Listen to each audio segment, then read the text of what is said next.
J'aime Carlo Bengio, j'ai toujours aimé Carlo Bengio. J'aimais sa famille, sa mère qui dirigeait la Goutte de lait au Maroc avec une générosité indifférente aux religions et qui m'avait sacré plus beau bébé de Casablanca, titre que je revendique encore aujourd'hui, que vous le vouliez ou non. J'aimais sa sœur, Flore, son frère Berger, chef scout, mais surtout Carlo, alias Serval, c'était son totem. C'est lui qui m'a donné le goût du théâtre et de l'écriture. Il avait monté un spectacle fascinant au centre communautaire Charles Netter à Casablanca. Une expérience novatrice et transformative et unique. Déjà, il inventait le futur. Il n'avait pas 20 ans et pourtant, il était un créateur visionnaire, un génie refusant de reconnaître son propre génie. Vagabond de la lumière, acteur, metteur en scène, poète de la vie, il aurait pu aller bien plus loin, mais il ne l'a ni voulu ni cherché. Il préférait vivre l'instant en loup solitaire qu'il était. Pourtant, il n'avait que des amis, des admirateurs, parce qu'il était pur, pur en lui-même et pour les autres.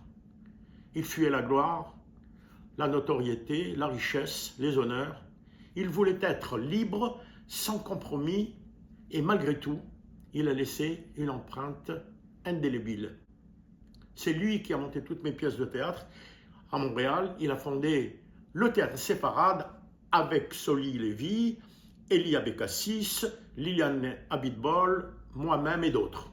Il a aussi transmis son éclat à ses fils, Yoshua et Sami, devenus, comme vous le savez, des pionniers de l'intelligence artificielle. Et un jour, il a décidé de rejoindre les étoiles, poétique jusqu'au bout. Il s'est fondu dans la matière, devenant fleur, arbre, océan. Toi, Carlo, tu étais partout et nulle part, toujours en train de t'inventer, de te réinventer. Que cherchais-tu? La lumière? Le pardon? L'aventure? Je me le suis toujours demandé. Mais aujourd'hui, je le sais. Tu étais un extraterrestre venu changer le monde et tu l'as fait. Tu l'as fait. Tu étais un funambule, un magicien du verbe et de la lumière. Tu la faisais danser comme une ballerine avec la grâce d'un Fred Astaire, insaisissable. Et pourtant, te connaissais-je vraiment? Peut-être pas.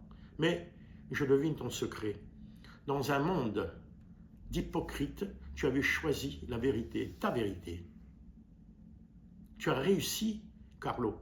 Contre toute attente, tu as réussi et tu es parti comme tu as vécu, sans rien demander à personne, sans bruit, comme une ombre, un nuage, une fine pluie sur le visage.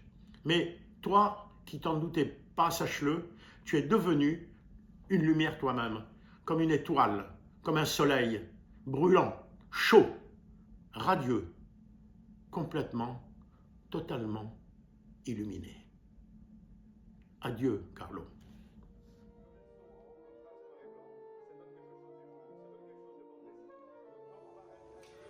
Bonjour, je m'appelle Michel Abitbol. J'aimerais parler aujourd'hui de Carlo Bengio, avec qui j'ai eu le privilège de travailler pendant quelques années. Carlo Bengio travaillait en tant que metteur en scène.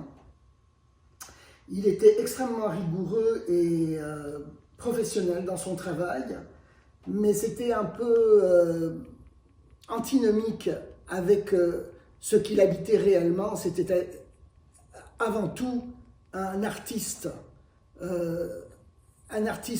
véritable qui ne vivait que pour l'art et que pour créer. Mais je garde avec moi d'excellents souvenirs et je garde avec moi aussi toute la candeur et toute la pureté de ce véritable artiste.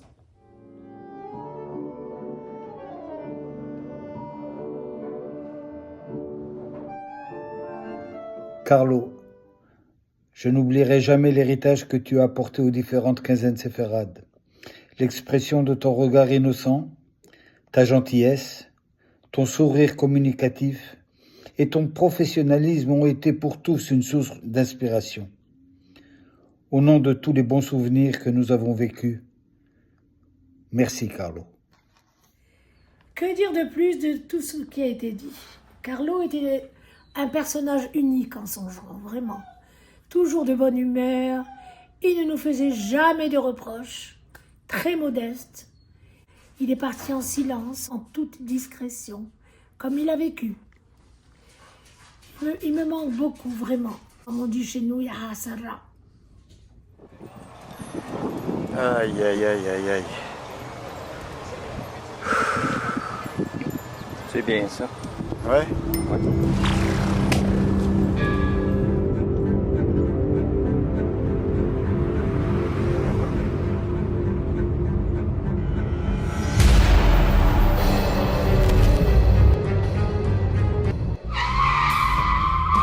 Je suis dans ma voiture. Quel bon moment de penser à Carlo. Carlo. Je pourrais prononcer son nom plusieurs fois. Parce que Carlo, c'est plusieurs Carlo. Mais c'est plusieurs Carlo qu'on n'oublie pas. À la fois créatif, à la fois génial, à la fois c'est unique, mais c'est un feu d'artifice. Quelqu'un que j'ai rencontré dans ma vie avec beaucoup de plaisir, beaucoup de surprises. Il n'y en avait pas d'autres, Carlo. Puis au fur et à mesure, on a fait des tournées ensemble, des anecdotes de tournées qui sont incroyables. Je me souviens de tourner en rond pendant une nuit entière avec Carlo à Amsterdam. On allait faire des spectacles là-bas souvent et on refaisait le monde. On s'en foutait de revenir toujours au même point jusqu'au lever du soleil. On a travaillé côte à côte, des nuits, des jours, parce qu'on habitait en plus la famille Bengio et nous, on était à un moment donné une commune d'habitation, une commune de création. Puis dans cette commune, les enfants comme Yoshua et Carlo, vois-tu, je les mélange. Yoshua, Samy et Carlo, voilà un team qui est tout à fait créatif, dont les neurones sont exceptionnels. Alors, je vous aime, et puis la vie, elle est ce qu'elle est. Il y en a des parties, il y en a des pas encore parties, mais un jour, on va tous être ensemble. On vous adore, on vous aime, à bientôt.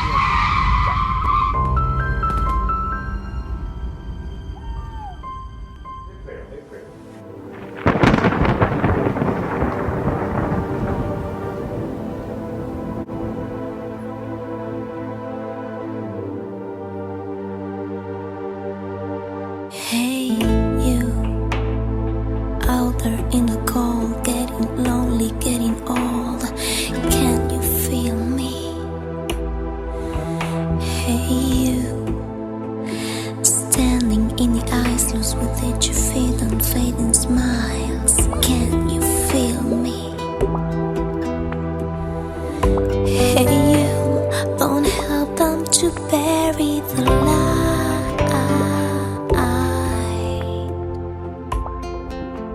10, 2, 89.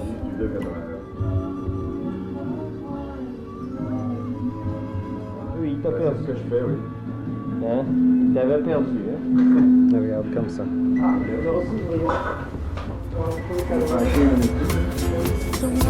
Donc, mais c'est ça, puisqu'on a des émotions d'admiration de l'un envers l'autre. Et d'empathie, c'est-à-dire que nous-mêmes, on peut simuler dans notre système nerveux la douleur de l'autre. Alors voilà, c'est ça, c'est comme ça qu'on se...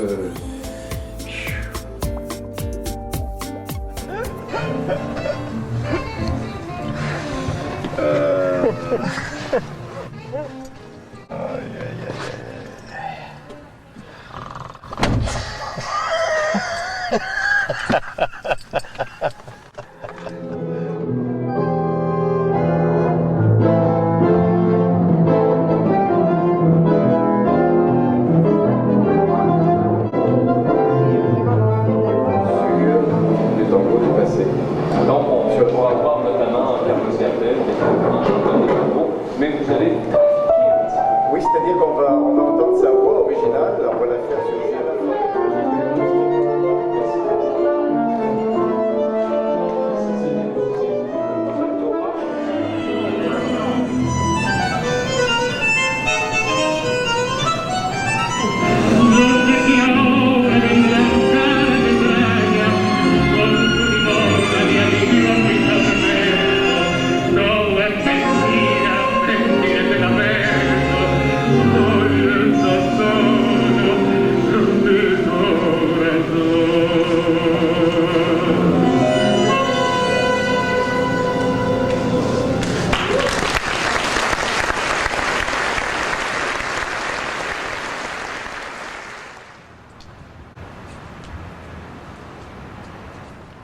Je me ferai tout petit dans ta main.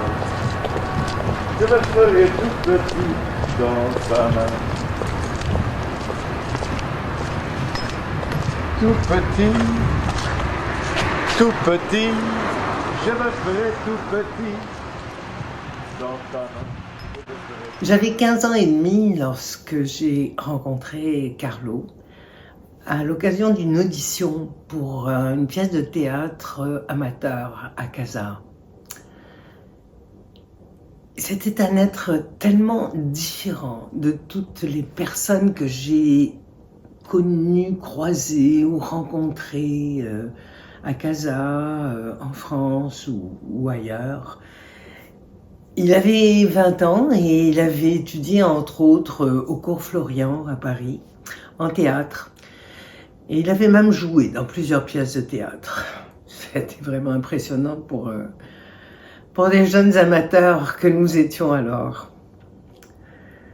Carlo m'a fait découvrir qu'il était toujours possible et même acceptable dans nos sociétés de vivre à sa manière, de découvrir ses propres règles, son propre mode de vie, sans porter atteinte à quiconque, de vivre finalement comme un artiste qui crée sa propre vie, comme une œuvre d'art. Je suis Sami Bengio, je suis le deuxième fils de Carlo.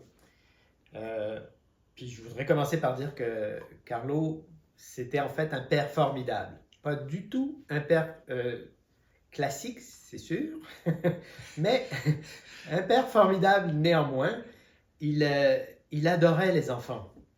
Et ça, c'était quelque chose de particulier. Les enfants l'adoraient aussi parce qu'il réussissait à éliminer toute distance entre eux. Il était l'un d'eux. L'autre chose que je voudrais dire, c'est qu'on parle beaucoup de Carlo, l'artiste, mais moi, je voudrais parler surtout de Carlo, le philosophe et le scientifique.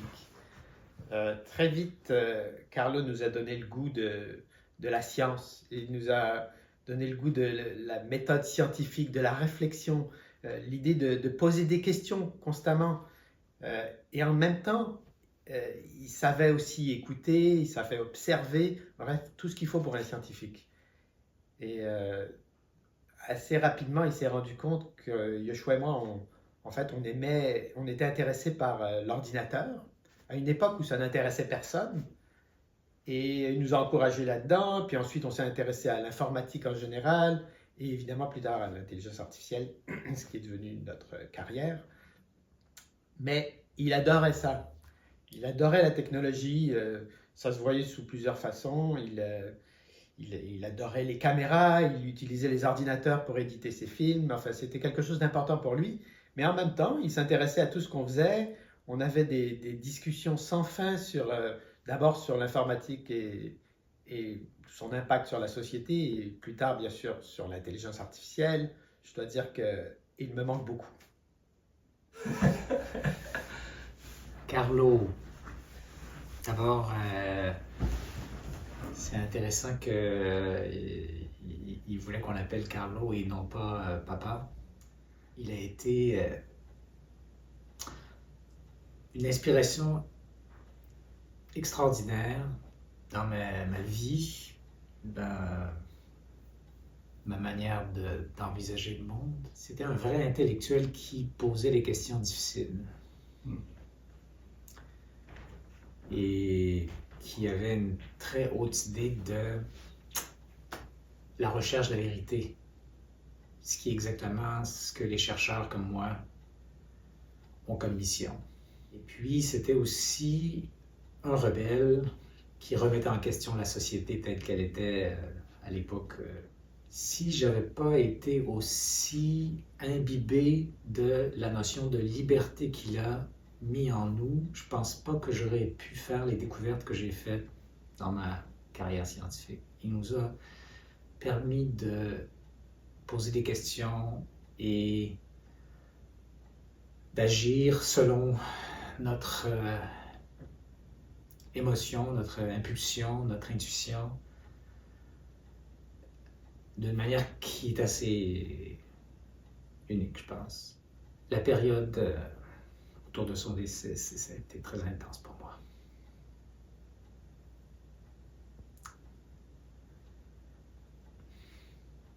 Justement, à cause de tout ce qu'il m'a apporté.